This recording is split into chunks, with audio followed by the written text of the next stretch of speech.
নমস্কার বন্ধুরা, ডলি রন্ধনশালায় সবাইকে স্বাগত। আজকে তোমাদের সাথে শেয়ার করব নিরামিষ পেঁপে আলু রেসিপি।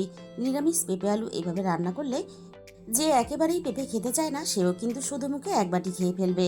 আর তুমি কিভাবে রান্নাটা করেছো সে কিন্তু তোমার কাছে বারবার জানতে চাইবে। এই রান্নার জন্য আমি একটা বড় সাইজের পেঁপে নিয়েছি, ওজনে 500 গ্রামে বেশি। গোটা পেঁপের খোসাটা আমি ছাড়িয়ে নিয়েছি, আর পেঁপের খোসাটা আমি একটু মোটা রেখে কেটে ছাড়িয়ে নিয়েছি। আর দেখো, পেঁপের কিন্তু গায়ে একটুও সবুজ অংশ নেই। আর পেঁপের ভিতরের দানাগুলো আমি চামচ দিয়ে ভালোভাবে পরিষ্কার করে নিয়েছি। পেঁপের যেহেতু নিজস্ব কোনো স্বাদ নেই, তাই বাচ্চা থেকে বড় অনেকেই কিন্তু খেতে চায় না। কিন্তু আমি যেভাবে আজকে রান্নাটা করেছি, এইভাবে যদি রান্না করো তাহলে বাড়ির ছোট থেকে বড় সবাই খেতে পছন্দ করবে। আর রেসিপিটা কেউ কিন্তু স্কিপ করে দেখো না, তাহলে আমি শেষ পর্যন্ত কি কি মশলা ব্যবহার করেছি সেটা কিন্তু মিস হয়ে যাবে। গোটা পেঁপেটা আমি মাঝারি সাইজের ডুমো করে কেটে নিয়েছি, আর সাথেই আমি একটা মাঝারি সাইজের আলু ঠিক পেঁপের মতো করে ডুমো করে কেটে নিলাম। কাটার আগে আলু আর পেঁপে ধুয়ে নিয়েছিলাম, আবারও আমি আলু পেঁপে ধুয়ে নেব। আর এই রান্নার জন্য ছোট বাটির এক বাটি আমি ছোলার ডাল নিয়েছি। ছোলার ডালটা আমি 3 থেকে 4 ঘন্টার মতো ভিজিয়ে রেখে দিয়েছিলাম। এবার আমি এই রান্নার জন্য একটা মশলা বানিয়ে নেব। তার জন্য আমি এখানে একটা মিক্সির জার নিয়ে নিলাম। এবার আমি মিক্সির জারের মধ্যে 1/2 ইঞ্চি পরিমাণ আদা ছোট ছোট টুকরো করে কেটে দিয়ে দিলাম। আর সাথেই আমি দিয়ে দিলাম ঝালের জন্য 2টো কাঁচা লঙ্কা। আর দিয়ে দেবো এখানে ছোট সাইজের একটা টমেটো কুচি। এবার আমি অল্প একটু জল দিয়ে সব কিছু একসাথে ভালোভাবে একটা পেস্ট বানিয়ে নেব। আর এই রান্নাতে আমি কিন্তু কোনো রকম লঙ্কার গুঁড়ো ব্যবহার করব না, আমি এই রান্নাটা কাঁচা লঙ্কার ঝালেই করব। সব কিছু আমি একসাথে পেস্ট বানিয়ে নিয়েছি। এবার এটাকে একটা সাইডে রেখে দেব। আর এই রান্নার জন্য আমি হাফ মালা নারকেল আগে থেকে মিক্সির মধ্যে পেস্ট করে চায়ের বড় কাপের 1 কাপ উষ্ণ জলের মধ্যে আমি ভিজিয়ে রেখে দিয়েছিলাম। এবার আমি নারকেল দুধটাকে বের করে নেব। এইভাবে হাত দিয়ে চিপে চিপে যতটা সম্ভব আমি নারকেলের ছিবড়ে ফেলে দেওয়া যায় আমি কিন্তু ফেলে দেব। আর কোনো রকম নারকেল কোড়ার ঝামেলা ছাড়াই তোমরা যদি এইভাবে আমার মতো করে মিক্সির মধ্যে পেস্ট করে নাও তাহলে কিন্তু খুব সহজে নারকেল দুধটা বের করে নিতে পারবে। তাহলে চলো রান্নাটা আমি কিভাবে করেছি এবার সেটা দেখে নেওয়া যাক। প্রথমে আমি কড়াইয়ের মধ্যে প্রয়োজন মতো সর্ষের তেল দিয়ে দিলাম। তেলটাকে খুব ভালোভাবে গরম করে নিয়ে এবার আমি তেলের মধ্যে ফোড়নে দিয়ে দেব অল্প একটু 5 ফোড়ন। 5 ফোড়নের সাথেই আমি দিয়ে দেব একটা শুকনো লঙ্কা কুচি। আর শুকনো লঙ্কা কুচির সাথেই আমি দিয়ে দেব একটা তেজপাতা কুচি। আর সবশেষে আমি ফোড়নে দিয়ে দেব অল্প একটু গোটা গরম মশলা। আমি এখানে 2টো এলাচ, 4টে লবঙ্গ আর অল্প একটু ডালচিনি দিয়ে দিলাম।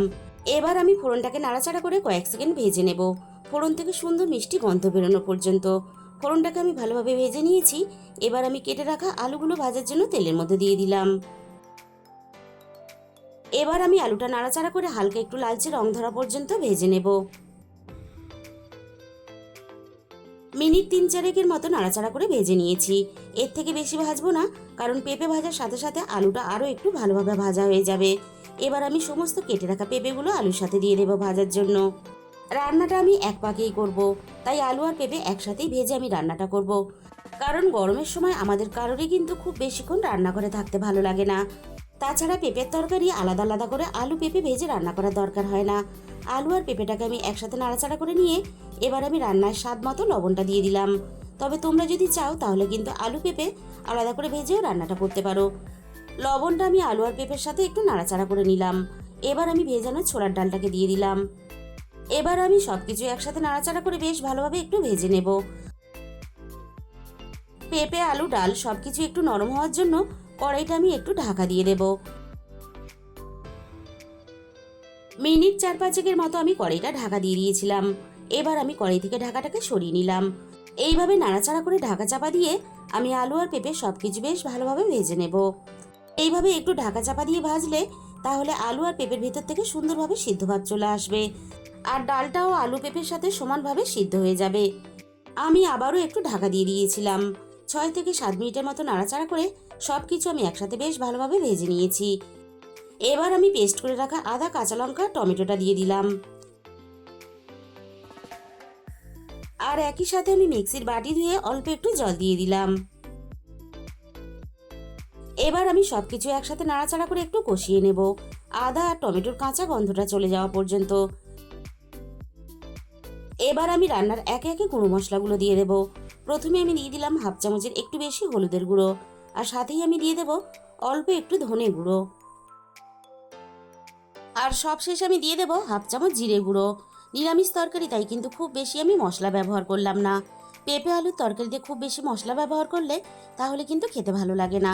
আর এই রান্নাতে আমি যেহেতু কাঁচা লঙ্কার ঝালটা ব্যবহার করেছি, তাই আমি ঝালের জন্য লঙ্কার গুঁড়ো ব্যবহার করলাম না। তোমরা যদি চাও তাহলে কিন্তু অল্প একটু লঙ্কার গুঁড়ো ব্যবহার করতে পারো। তবে নিরামিষ পেঁপে আলুর তরকারিতে খুব বেশি ঝাল হলে কিন্তু খেতে ভালো লাগে না। এবার আমি নারকেল দুধটা ছাঁকনি দিয়ে ছেঁকে রান্নার মধ্যে দিয়ে দিলাম।